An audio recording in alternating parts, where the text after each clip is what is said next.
बिस्मिल्लाहिर्रहमानिर्रहीम। जो अल्लाह ताला पे यकीन रखता है, अल्लाह ताला उसके लिए वसीले ज़रूर बना देता है। कोई ना कोई वसीला उसके लिए ज़रूर भेजता है। अस्सलामु अलैकुम वरहमतुल्लाहि वबरकातुहू। मैं हूं नुमान खान और आप देख रहे हैं नुमान की डायरी। नुमान की डायरी में आज मैं आपको वो सीक्वेंस जो मैंने आपको पहले बताया था ब्रायलर मीट क्वालिटी का, जिसके बारे में मैंने पहले 3 या 4 व्लॉग्स बनाए हैं। बायोलॉजिकल वैल्यू के ऊपर बताया है मैंने आपको, hazard analysis, critical control points के मुतालिक मैंने आपको बताया है। मैंने आपको प्रोटीन की डेफिशिएंसी के मुतालिक बताया है और प्रोटीन की डेफिशिएंसी को कैसे पूरा करना है सॉरी उसके बारे में मैंने आपको बताया है। तो आज मैं आपको शॉर्ट टाइम में मैं बताऊंगा कि ब्रायलर मीट क्वालिटी को हमने कैसे असेस करना है और कंपोजिशन ऑफ ब्रायलर मीट क्या होती है। अच्छा, इसको डिस्कस हम ऐसे करते हैं कि ये एक प्रोडक्टिव चेन होती है जो कि एक फार्म से लेके टेबल तक जब कुक हो के वो आ जाता है तो वहाँ तक एक पूरी चेन है जिसको प्रॉपर तौर पे हर के चेन के अंदर वो प्रॉपर होना चाहिए। मीट क्वालिटी को चेक करने का एक तरीका होना चाहिए। अच्छा, ये मीट क्वालिटी जो हमने चेक करनी होती है, ये एक घर में की खातून हो या उनका कोई कुक हो या किसी ढाबे का होटल हो या कोई बड़ा रेस्टोरेंट हो या होटल हो, तो उसके अंदर भी यकीनन कढ़ाई गोश्त या चिकन की जो प्रोडक्ट्स तैयार हो रही होती हैं, डिशेस तैयार हो रही होती हैं, उसके लिए आपको चिकन मीट वो लेना है। तो वो कोशिश करना है, वो कैसे आपने चेक करना है। उसके लिए सबसे पहले तो ये होता है कि आपने फिजिकल करैक्टर्स जो होते हैं वो आपने चेक करने होते हैं। फिजिकल करैक्टर्स में क्या होता है कि आपने चेक करना है कि उसका मीट कलर कैसा है, उसका टेक्सचर कैसा है, दूसरे उसका मसल जो है वो उसका स्ट्रक्चर कैसा है और उसके अंदर फर्मनेस है या नहीं है, मसल का कलर कैसा आ रहा है और उसके जो ऊपर जो फैट की जो कंटेंट है वो प्रॉपर डिस्ट्रीब्यूट हुई हुई है या नहीं हुई हुई। और ये भी चेक करना है आपने कि उसके ऊपर उसके मसल्स के ऊपर कोई किसी किस्म के ब्लड क्लॉटिंग के स्पॉट्स तो नहीं आ रहे और कोई उसके थाई के ऊपर कोई जख्म के निशान तो नहीं आ रहे, या उसको हैंडलिंग के दौरान जब प्रॉपर हैंडल ना किया गया हो बर्ड को कैचिंग के दौरान, तो उसके ऊपर भी फिर कोई जालियाँ लगती हैं या ट्रांसपोर्टेशन के दौरान तो बर्ड के मसल के ऊपर, थाई के ऊपर या उसके ब्रेस्ट के ऊपर जो है वो निशानात आ जाते हैं। तो ये सारी चीज़ें एक प्रॉपर तौर पे चेक करनी चाहिए। उसके बाद जब आप मीट देख रहे होते हैं, ले रहे होते हैं, उसकी टेंडरनेस को आपने देखना होता है, उसकी जूसीनेस को देखना होता है, उसके अंदर उसका फ्लेवर, उसका अरोमा, किसी किस्म की जो है वो ऐसी गंदी स्मेल ना आ रही हो उसमें से, मीट में से, तो गैर ऑर्डिनरी कोई ऐसी स्मेल आ रही होती है जो कि अच्छी नहीं लग रही होती। ब्रायलर का जो कलर है वो मिक्स कलर हुआ हुआ होता है, उसके ऊपर मुख्तलिफ पैचेज आए हुए होते हैं, ये सारा कुछ आपने चेक करना होता है।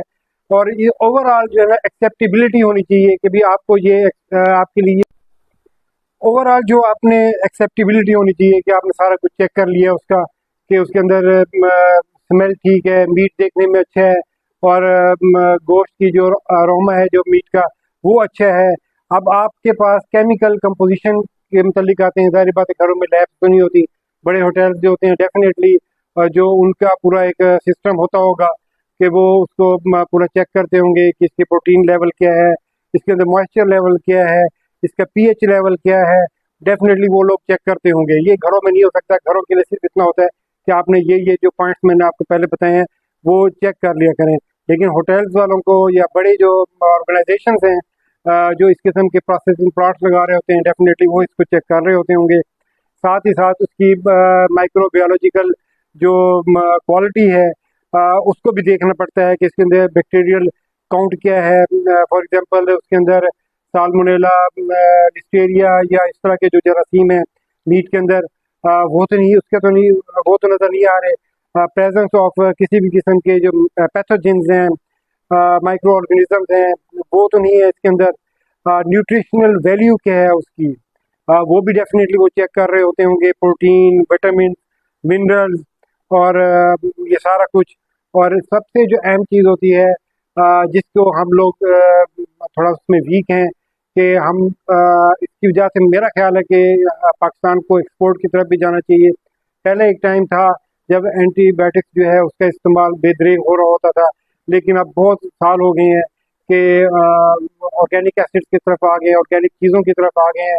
अब एंटीबायोटिक्स का इस्तेमाल बहुत कम होता है, इसलिए जो एंटीबायोटिक्स के जो रेजिड्यूज जो थे या वो आपको फील होते थे, मतलब कहा जाता था कि इसके रेजिड्यूज हैं।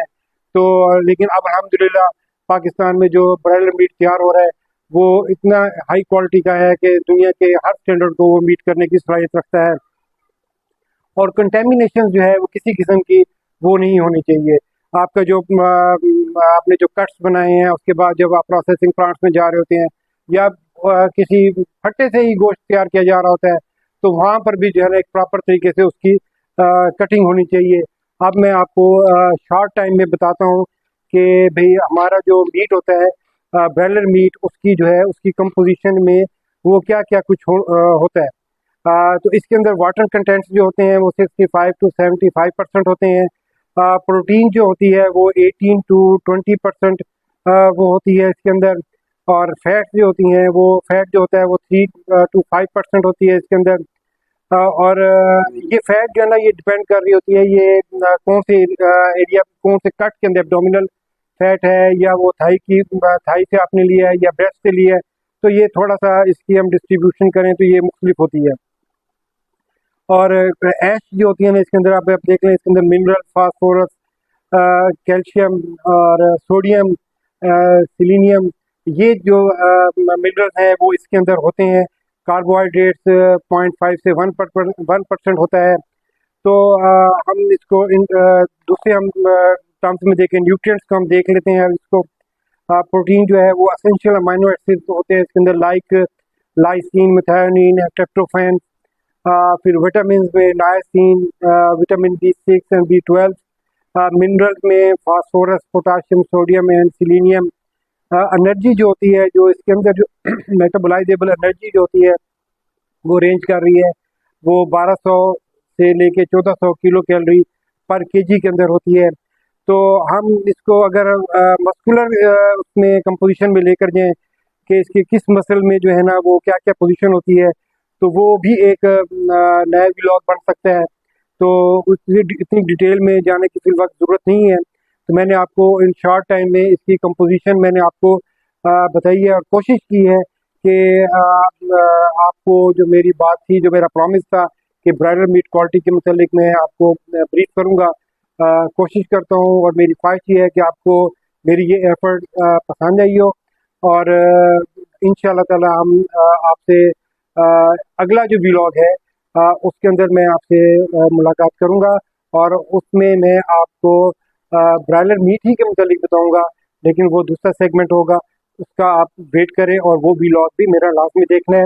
तो अपना भी ख्याल रखें और आपसे वाबस्ता जितने रिश्ते हैं उन सब का ख्याल रखें और मेरे चैनल को सब्सक्राइब करें, लाइक करें, शेयर करें, क्योंकि बहुत से लोग मेरे व्यूज़ आ रहे हैं लेकिन मोस्टली जो मेरे दोस्त हैं, मेरे व्यूअर्स हैं, वो सब्सक्राइब उन्होंने नहीं किया होता या फिर वो जब भूल जाते हैं और कमेंट्स भी कम दे रहे होते हैं। लेकिन ओवरऑल जो लोग मुझे जानते हैं मेरा तो वो मुझसे राब्ते में भी होते हैं, मुझे कमेंट्स दे रहे होते हैं, तो उनको मैं उनके हिसाब से उनको जवाब भी दे रहा होता हूँ। तो इंशाल्लाह ताला अगले वीडियो में मिलते हैं। अपना भी ख्याल रखें। अस्सलाम वालेकुम व रहमतुल्लाहि व बरकातहू।